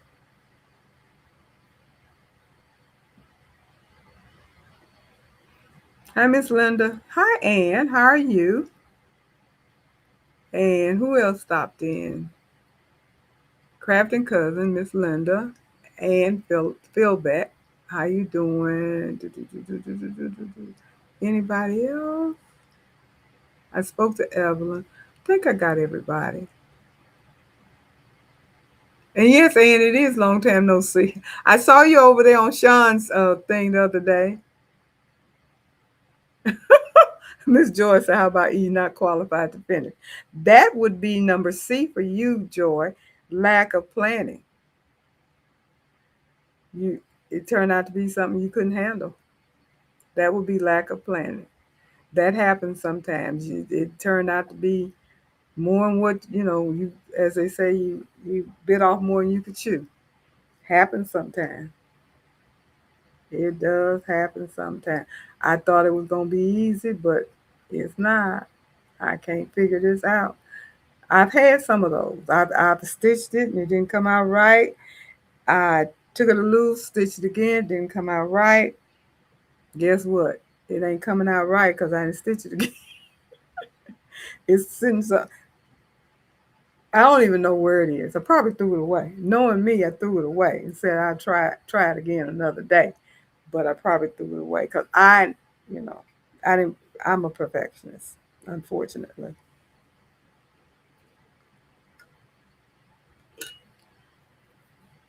Okay, so does everybody have all their answers? I need you to tally it up. It's only five. So how many B's, how many C's, and how many D's do you how many A's, how many B's, how many C's, and how many D's do you have? And yes, it's probably going to be some ties, but let me know what you have. Linda say you'll trash it quick. After I mess around with something 2 or 3 times and I can't get it right, it might hit the trash can like it's a mess. It's a hot mess. Or it won't go outside of this room, most likely. I did a project once for Jeanette's Christmas and her Christmas gift show and tell thing. And I still have the project that I made, the first one, because it was just a little bitty spot that I was not content with. And I made the whole thing over because I said, I'm not sending this outside of this room. It's usable and I'm using it, but it wasn't going outside of this room. Therefore, um, that perfectionist. Okay, so we have. Let me get to counting here. Jenna, Jenna, you have uh, two B's. You have two B's, two C's, and one D. So you are tied. B is the majority of B is hopeful collector, means loves possibility, but you need project focus. And two C's, the C's is the organized dreamer, which means you have good systems, but you need consistency, which is pretty much, yeah, hopeful collector and the organized dreamer. That's what you are because you're tied in two for B and C. Robin, you have two A's, two C's, and one B. I knew people were going to have ties because I have ties. A, if you have A, you are a creative starter. Ideas are everywhere, but you need stronger finishing habits. And two C's, organized dreamer, good system, need consistency.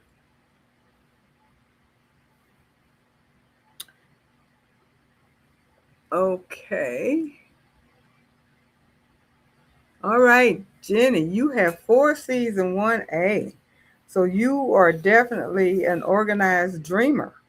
You have a good system, but you need a little bit more consistency. Miss Joy, you have mostly B's. So you are a hopeful collector. You love the possibility, but you need a little bit more project focus. And Pearl, you have mostly B's as well. You are a hopeful collector. Again, loves possibility, needs project focus. Sharon, you have two C's and two D's. The C is the organized dreamer, good system, needs consistency. And D, you are a finish line champion. You finish your projects. Yay, that's cool, that's good. Evelyn, you have mostly C's. So you are an organized dreamer. You have good systems and needs consistency. Same thing for you, Leslie. You have the mostly C's as well. So you are the organized dreamer. Uh, Linda said maybe two times, then it's in the trash. I know that's right. Um, Quill for Joy, you have mostly C's, three C's. So you are the organized dreamer. We got a lot of organized dreamers here. Organized dreamer have a good system, needs a little bit more consistency. And Sherry, what do you have? You have mostly B's. Hopeful collector, loves possibility, needs project focus. And Jenna, that sounds right to me. Big dreams and someone organized. Some, Cindy, this is mine. BBAD. So you're mostly B as well. So you're a hopeful collector. Creative Notion. Hey, how are you? You have mostly C's. Good organizer. I think most of us are good organizer. I think that's been the highest so far. Highest so far. Miss Joy, Q Q Q. What was A's? I'll tell you in a minute. Let me see. A is the creative starter. Ideas are everywhere. Need stronger finishing habits. That pretty much says that we're easily distracted. We'll start a project and then go to another and go to another and go to another. So that's an A. Sherry, it's the squirrels. I tell you, if they stay in their cage, I can get things done. It doesn't take much thought some days, and they run all over the place. Well, for me, I tied as well. I tied on C and D. So, with that being said, what am I? I am the organized dreamer with good system, but I need a little bit more consistency. And I am a project finisher. So, I'm a finish line champion. And that's because I honestly do not like not completing a project. I don't. I will stick with a project until it's done, if at all possible. That's just me. And Jenny said, "Yay, organized dreamer. I'm good with that." Okay. Okay. So that tells you where you fall as a project finisher. And so uh, that should give you an idea of why you have so many uh, UFOs or you don't have a lot of UFOs. It will tell you where you fall. And I'm looking at you, Leslie. You organized dreamer. You have a good system, but you need more consistency. Because I do know you do like, at least you say you have a lot of UFOs. I put it that way. You say that you have a lot of UFOs. For me, I know I don't have a lot of UFOs because, again, I try my best to finish everything I start before I start something else. And if for some reason I can't get it done, which that has happened, I'll try to do it 2 or 3 times maybe. And if I'm still messing it up, it goes in the trash. And that project goes on the back burner. It goes into my someday parking lot space.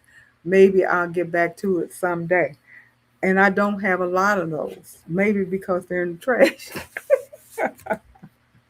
And yes, we organize, and I do because I get creative. Yes, we those of us that are crafters, which all of us are, we do have that creative mind, and we do like to do different things. And it's hard. It is really, really hard not to stay focused. But what I'm asking you guys to do as part of this little exercise for next week, see what you can. Don't say what can I start, say what can I finish. So basically they're saying finish at least one project between now and next week. Finish at least one project. So grab something that's in your UFO pile, finish it. Just pull it out and say, I'm not going to do another thing until I get this done. Even if it's just a quilt block, it doesn't have to be the whole quilt. I'm going to finish this quilt block. I'm going to finish this design folder. That's me. I'm going to finish a table runner, a towel set, a gift for somebody. I'm going to finish at least one thing this week before I start something else.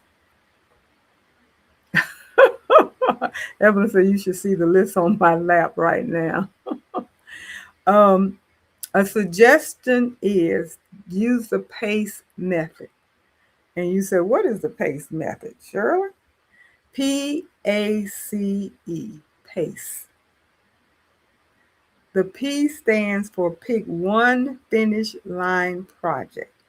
Basically, what am I finishing this week? I didn't say today. If you can finish it in a day, that's even better. But give yourself a goal and a timeline. Pick one project and finish it. That's your P. Pick one finish line project. Your A is audit to see what's missing. Check your UFO, one of them, not the one you're going to finish because you can't finish it if something's missing. The one that you're going to finish it goes in another pile. That's your P. The next thing is audit one. Pick another one for your next week and audit it. Do you have everything you need to complete it? Do you have all your stabilized, all your thread, all your material, all your embellishment? Do you have everything that you need to complete this project? Audit it and see what's missing, and what's missing, get it. So you can put that in your paste pile next.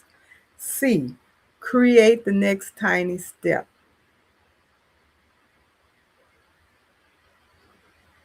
Whatever that tiny step is, like I said, if it's finishing a block, if it's buying the missing materials, that's your C. You're creating the next tiny step.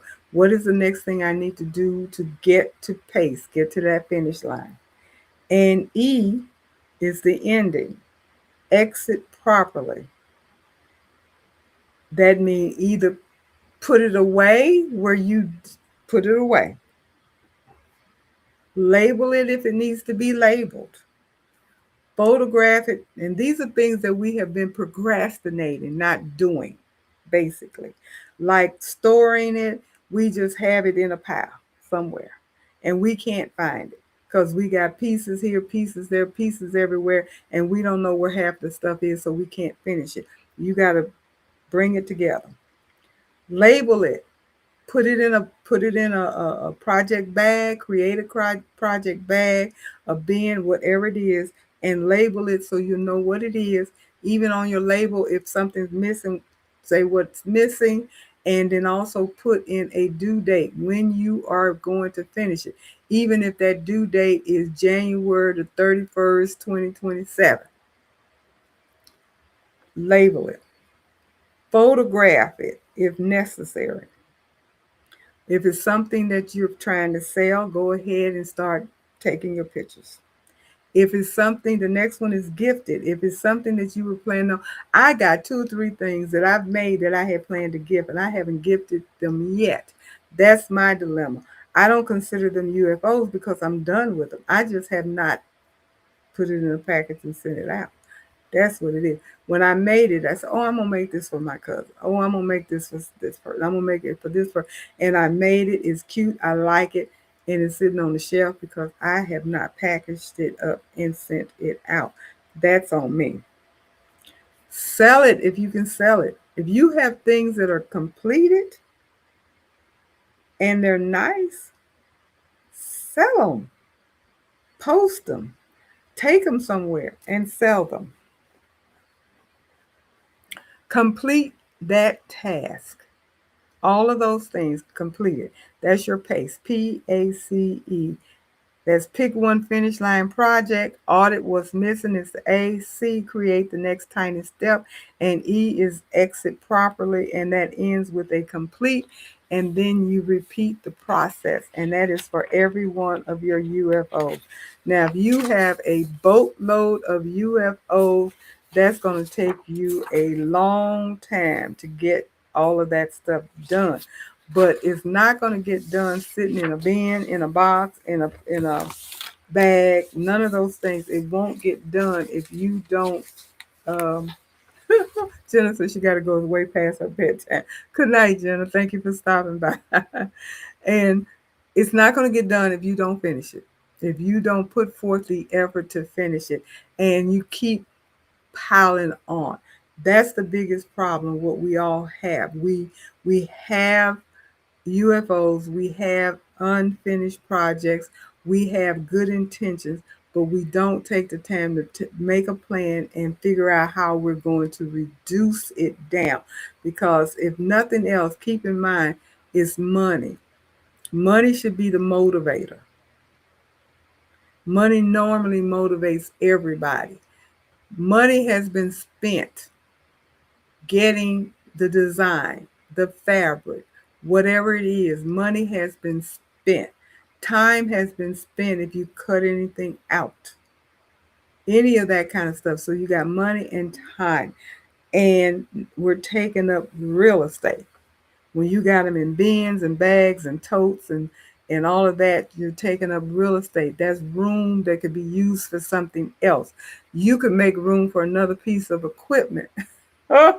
More thread, more stable, whatever you might be needing if you didn't have so much UFOs sitting around. Think about it. I know I don't have a lot of UFOs, but I know I have a lot of materials and gadgets and notions and things that I have purchased over time with the thought of doing projects that have not materialized. That's taken up real estate, and it has already taken up the money. So keep that in mind. We don't want to keep going down that rabbit hole. We want to eliminate that, come up with better habits in our crafting um, world, in our crafting world. Because I know there are things that I think about often that I want to do. Uh, Rarely will I buy something that that I don't know what I'm gonna do with it, except for fabric. I've been buying fabric and don't have a clue what I'm gonna do with the fabric. But most of the things that I have bought recently, in the past, I was buying stuff because somebody said buy it. I was buying rhinestones and vinyls and faux leather and all that kind of stuff because somebody said buy it. You need it, make this, make that, and you never get around to it. And so now I have accumulated all these things that are sitting around. And uh, perfect example, I have. the transfer paper that you use for your for your rhinestones, that stuff is so old it doesn't even stick anymore. I had no idea that would be an issue, but now I got to get brand new transfer paper because I can't use what I have because they don't even stick anymore. And so things, and I've been told, I don't know if it's true, but I've been told that your, especially the cricket vinyl stuff like that, which I have a lot of it, it gets old after a while and it starts cracking and stuff. I don't know if that's true or not. But just stop and think about some of the things that we have that we're probably wasting money because we haven't used it, and then it's gotten so old you can't use it. So that's kind of not cool. Evelyn said that's why she shops her home. Yes. Um, I know Sean, Go Savvy Sean has a thing out with her group where she's there. Everybody is deciding they're not buying anything. They're going to use what they have. And I know we have said that in my group, especially the Wednesday night group, that we're going to use what we have. But I have to tell you, we've not been very good at that. Even though we say we're going to use what we have, we're going to use what we have. And to be honest about it, if you look at what you got, you probably got everything you need. You probably really don't need to buy anything else. And Evelyn was saying, which is true, transfer paper rhinestones, they don't last forever. You got to use them when you get them. I'm seeing that. I'm seeing that. You cannot save it. It, yeah, I did not know that, but I know that now because I tried to use some a few weeks back and it did not work. It did not work. It did not stick. And I had no idea that that would be an issue. So, like, again, that's money wasted. I got rolls and I got to pitch it because they don't work. I pulled it out and tried to use it and put it down, and literally it did not stick. And I was like, you have got to be kidding me. So now, if I want to do rhinestone, which I do, I can't do it until I get some more transfer paper. So Quip for Joy said no spin in 2026. Um, Easier said than done, but that could be a goal. That could go. I'm not. Oh my goodness! It's just. I guess it's trying to tell me it's time to go because it is time to go. It's 9 o'clock here, so it's 10 o'clock Eastern time. And I normally go off at 9, so it is pretty much time to go. But um, I'm not going to say don't buy anything else in 2026 because I know I personally won't be able to stick to that. But what I am saying, we need to back off of maybe a month or two, um, make a decision what it is. Holiday is coming up. I know most of us are going to want to buy something coming up to the holiday. Like for me personally, I know I probably, well, I don't because I got gifted some Christmas materials. I just remember that I'm not going to have to buy Christmas material this year because I have some. So that's cool. That's cool. I might be able to get away with this.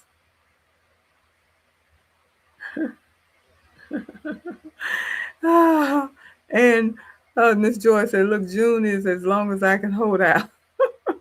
Well, hold out for the month of June. Just right now, this is the 9th day of June. There's 30 days in June. So what do you have? 21 more days to go without buying anything. That's 3 weeks. Can you go 3 weeks without buying anything, Miss Joy? Think about it. Margot, you came in. You got 2 B's and 3 D's. So you're a D girl. You're a finisher. You go, girl. That's D, a finisher, a project finisher. That's pretty cool.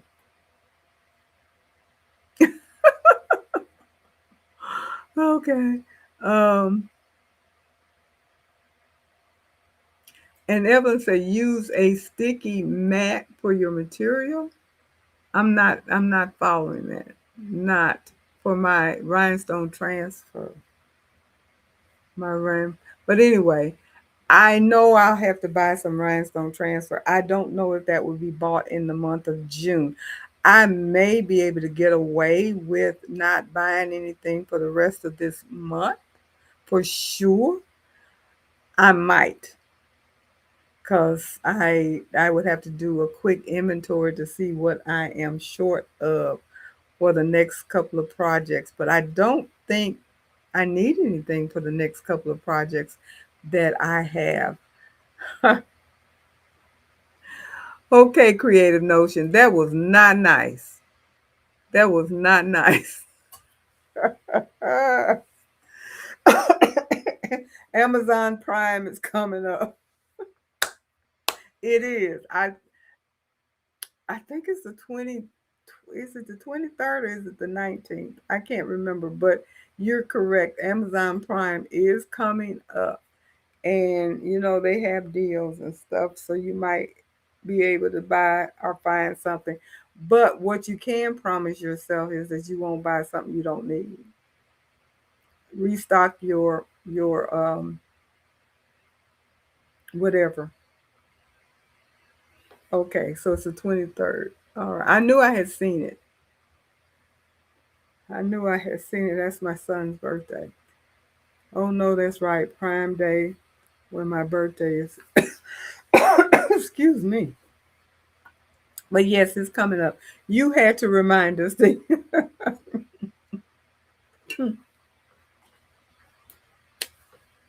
you had to remind us. That's cool. But that's okay. That's allowed, Miss Joy. If only you get what you need. Restock a notion of some kind. Don't buy any fabric. Thread is okay.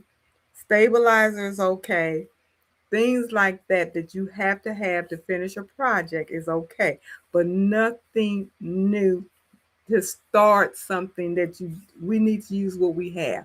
Pull out what you already have and use it. Whatever you bought, you liked it when you bought it, so go ahead and use it now because you did. But anyway, with that being said, I am going to go ahead and say good night to everybody. And thank you for stopping by. I do appreciate it. Don't forget to give a thumbs up. If you have not subscribed to my channel, please do. I do appreciate it. It doesn't cost you a dime. And hit the notification bell so you know when I come back on. I come back for my live stream every Tuesday night, 8 o'clock Eastern Time, 7 o'clock Central. And that is pretty much it. And I'm going to go ahead and say good night to everybody. Again, thank you so much. And I think I can put my little girl back on here. I'm going to try it. I tried it last week and I'm going to try it this time. Let me.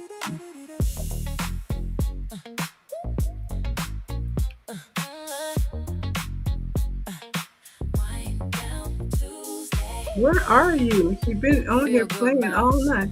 Head nodding, warm party energy. Like girlfriends gathering a stitch. Laugh. I can't get her to come up, and relax. but my music is Tuesday playing. night.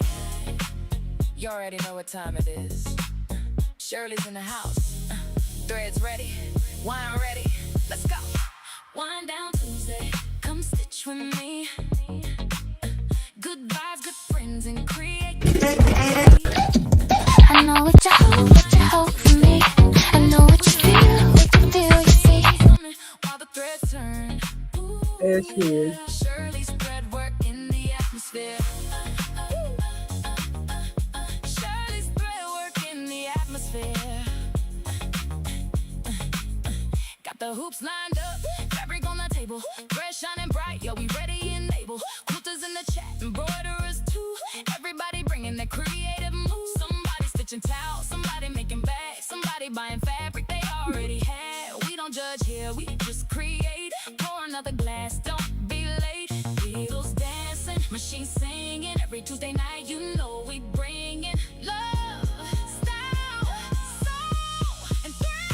Wind down Tuesday, come stitch with me. Wind down Tuesday. Good vibes, good friends, and creativity.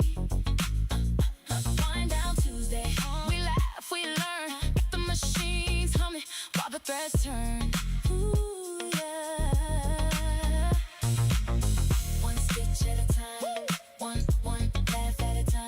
Night, everybody. something beautiful.